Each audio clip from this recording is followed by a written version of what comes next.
मैदान प्रस्तुत। तीन प्रमुख राजनीतिक दल मध्य छकापछा। महारथी पुओ रुद्र महारथी को मिला सबुज संकेत। किए हाथेब पिपिली गादी, किए पिपिली जनता विश्वास जीत। पाखे आसुची पिपिली विधानसभा उपनिर्वाचन। राज्य राजनीति एवं पिपिली उपनिर्वाचन को नहीं बेस सरगरम। कौन दल पक्षर विधिबद्ध भाव प्रार्थी घोषणा हो भोटर को निकटस्थ करने बीजेडी बीजेपी कांग्रेस मध्य छकापंछा आरंभ होइछि।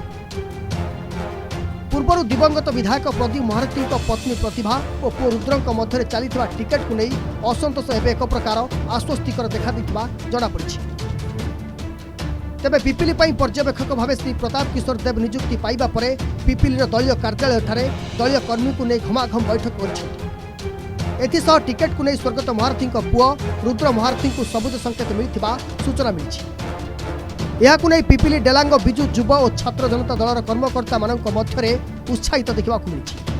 आसंता पिपिली उपनिर्वाचन में बीजेडी 50% भोट रे विजय लाभ करिबो बोली विधायिका प्रमीला मल्लिक प्रतिक्रिया देइतिबा बेले एहाकु साकार करिबा पई पिपिली डेलांगर दलर 5 जन हेवियट नेता को दायित्व दिया जायछि। पिपिली पौरांचल पई ढेंकानाल विधायक सुधीर सामल, डेलांग ब्लॉक पई जटणीर पूर्वतन विधायक विभूति बलवंत राय और सत्यवादी विधायक उमाकांत सामंत राय को दायित्व दिया जायछि। सेहिबळी पिपिली ब्लॉक पई गणशिक्षा मंत्री तथा निमापड़ा विधायक समीर रंजन दास एवं जस्सीपुर विधायक प्रशांत कुमार बुदली को बीजेडी तरफ दायित्व दिया जायछि। 5 जन प्रमुख नेता माने दायित्व नेबा ठारू दलीय कार्यालय ठारे पंचायत स्तरीय घन घन बैठक करा जाउछि।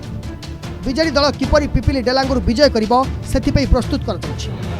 ग्रामांचल बीजेडी दलर प्रतिनिधि मानक बछा जाई दल प्रति आकृष्ट करिबा पई समस्त प्रकार कौशल आपणैबा पई निर्देश दिया जाइछि। एथिसह नवीन पट्टनायक समस्त जनहितकारी योजना मध्य अंचल जनसाधारण मानक दृष्टि आकर्षण करिबा पई दल पक्षरु निर्देश दिया जाइछि। सेपटे निर्वाचन कमिशन एपर्यंत निर्वाचन तारीख घोषणा करना किंतु बीजेडी बीजेपी और कांग्रेस दल सेमानकर प्रचार प्रसार एक प्रकार आरंभ कर दैछथि।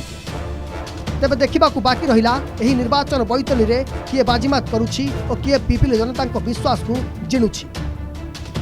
पिपिली मनोरंजन महापात्र रिपोर्ट, आफ्ताब न्यूज।